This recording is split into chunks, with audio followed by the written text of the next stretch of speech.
Muy buenas tardes para todos. Mi nombre es Steven Masmela, estudiante de Ingeniería Industrial, y hoy vamos a hablar el tema de factores medioambientales en sitios de trabajo. Esta actividad corresponde a la asignatura de ergonomía. ¿Listos? Entonces, dentro de los principales factores que nosotros vamos a encontrar, tenemos lo que es el ruido y se define como el contaminante más común con efectos como estrés, fatiga auditiva y problemas de comunicación. El ruido o el sonido es algo que nosotros encontramos en el ambiente. Esto en áreas de trabajo se magnifica de acuerdo a las actividades que se desarrollen en el puesto de trabajo. Tenemos tres tipos de ruido que nosotros podemos encontrar. Uno de ellos es el continuo, que es provocado por las máquinas en funcionamiento constante.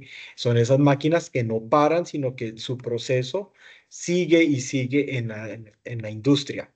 Tenemos los intermitentes, que son las máquinas que trabajan por periodos o son las actividades que trabajan por periodos, tienen una hora de inicio y tiene una hora fin. En el tema de los impulsivos, son estos sonidos o no, son estos ruidos que se generan una sola vez, ya sea por un estallido o algo que es repetitivo, o son repentinos, más que todo son repentinos, como en las actividades mineras, que hablamos de una explosión, ocurre y paró el ruido. ¿Listo? Factores en la salud. ¿Qué puede generar esto? Puede generar pérdida auditiva, el tinnitus, que es el silbido o el sonido constante dentro del oído. O sea, es algo que no para, sino se mantiene ahí. Es un silbido constante, un pitido que no para. Tenemos trastornos del sueño, también tenemos problemas cardiovasculares debido a la intensidad del ruido. Altera todo el sistema, tanto nervioso como muscular. Un ejemplo es lo que nosotros vemos en las plantas industriales con maquinarias pesadas. El riesgo de accidentes por dificultades para escuchar a las instrucciones que nos dan. ¿Qué quiere decir eso? Cuando tenemos en un espacio, tenemos varias máquinas que están suenen y suenen, con el operador trabajando, cuando se le llega a dar la instrucción, el operador no escucha porque es más el ambiente el que hay de ruido que él que impide que el trabajador pueda escuchar.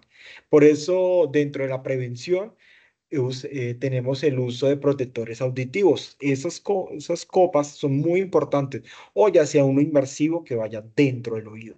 Es importante utilizarlas en estos lugares de trabajo. Por otro lado, tenemos lo que son la iluminación. Y la iluminación se define como el flujo luminoso, el cual está medido por luz que incide como si tal, incide en una superficie, ya sea de forma directa o de forma indirecta. ¿Qué problemas causa? Estos pueden causar deslumbramiento, fatigas visuales y dolores de cabeza, debido a la intensidad lumínica que está expuesta el trabajador. Esto afecta todo su rendimiento laboral. Factores claves que debemos de tener en cuenta. La distribución uniforme de esto. Como nosotros podemos evidenciar en la imagen, debemos de tener tanto una luz que emite la pantalla. En este caso lo vamos a enfocar en un puesto de trabajo que utiliza un equipo o un computador que emite una luz. A su vez, esta debe estar apoyada por otra luz, y una luz, como podemos ver, una luz no de forma directa, que permita un campo visual mayor, un campo lumínico mejor para el trabajador. ¿Qué, qué factores, o bueno, factores claves? Bueno, como ya había mencionado, la distribución uniforme, la temperatura del color. Ustedes saben que una luz cálida tiene no es tan recomendable como una luz blanca, ya que la luz blanca permite mayor visibilidad. Pero siempre en estos factores es importante la luz natural. En la industria, los talleres están enfocados es en recibir luz natural, que evita que la acumulación de luces causen aturdición en el trabajador. Un ejemplo que podemos hablar son en las oficinas con iluminación fluorescente y estas iluminaciones son deficientes. ¿Eso qué causa? Pues puede reducir el rendimiento de las tareas visuales del trabajador, ya que el tener una mala iluminación, una poca, o sea, esa poca iluminación hace que el trabajador no pueda ver bien y tenga que despegarse ya sea a la pantalla para poder realizar la actividad. ¿Listo?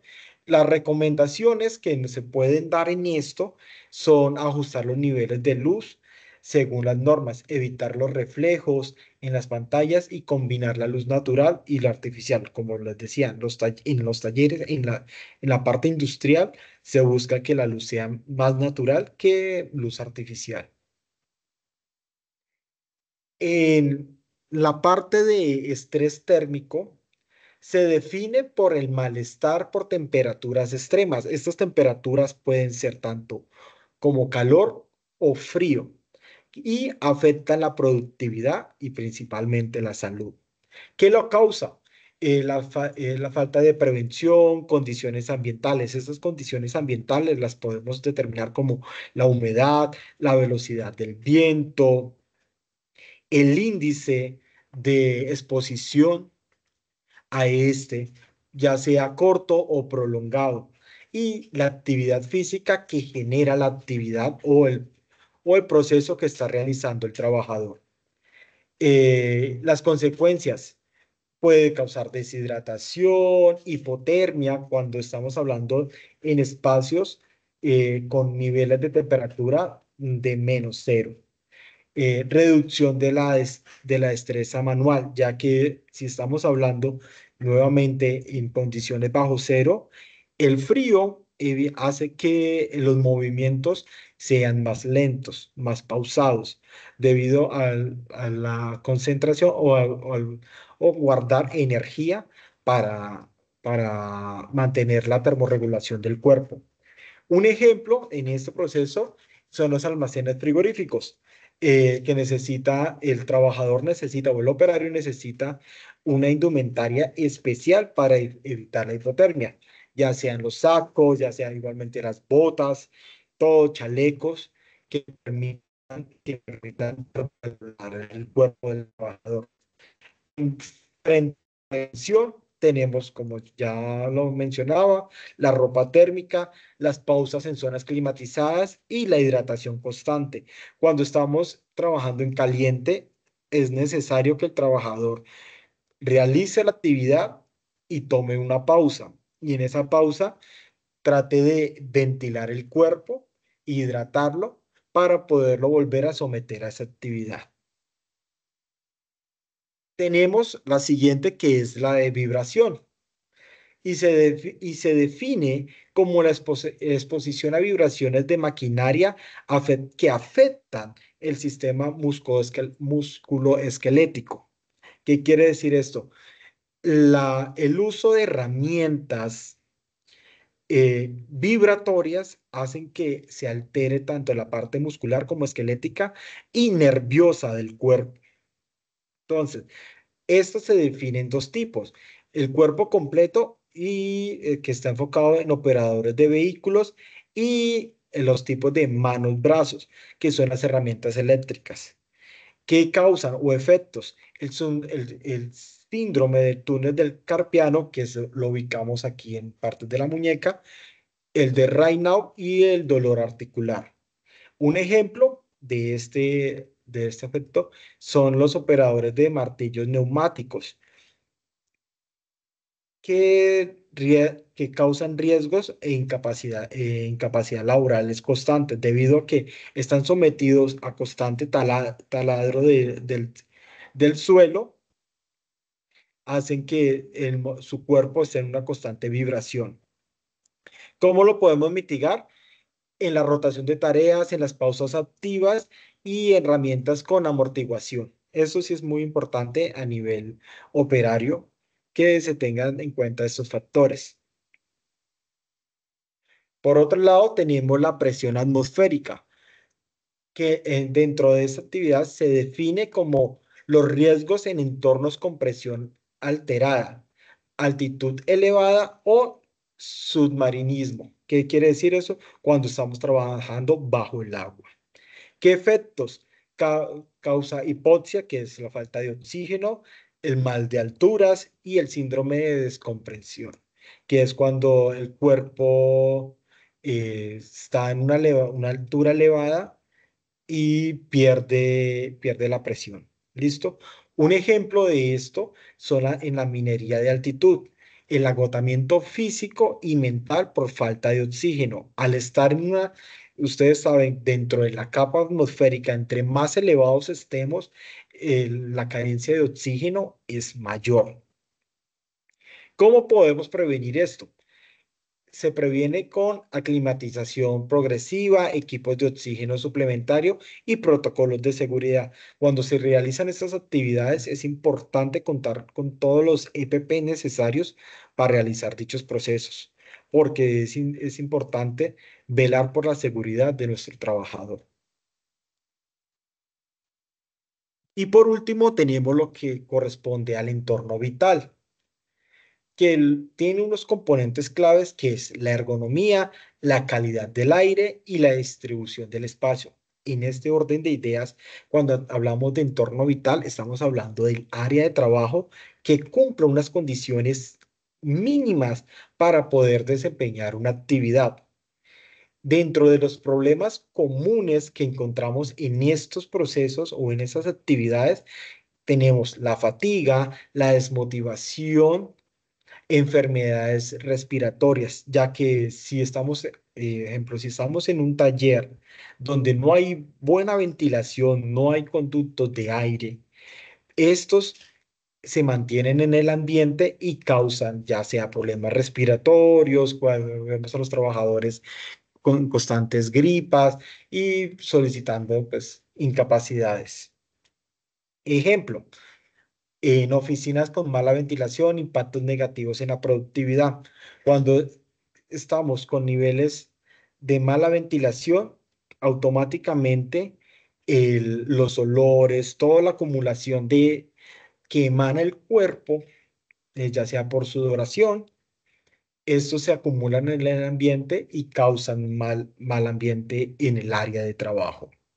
Para las mejoras tenemos los diseños ergonómicos, que ustedes ya saben que las condiciones o las características que debe tener tanto la mesa de trabajo como la silla y el espacio donde va a trabajar el empleado. La ventilación adecuada, el uso de ventiladores, el uso de aires acondicionados, las ventanas que permitan un flujo constante del aire. Y orden en estaciones de trabajo. ¿Qué quiere decir eso? Que el puesto de trabajo debe tener los mínimos esenciales para poder desempeñarse. No debemos de hacer acumulación de documentos o de herramientas. Si tenemos una mesa de trabajo, en la mesa solamente deben de estar los elementos que vamos a realizar. ¿Listo? Eso sería todo. A manera de conclusión, debemos de tener en cuenta tres factores. Los factores de riesgo laboral afectan la salud y eficiencia operativa. Eso es indispensable en todo proceso. O sea, si nosotros no contamos con buenas condiciones laborales para el trabajador, ahí no hay nada que hacer. La prevención requiere evaluación técnica y adaptación del entorno.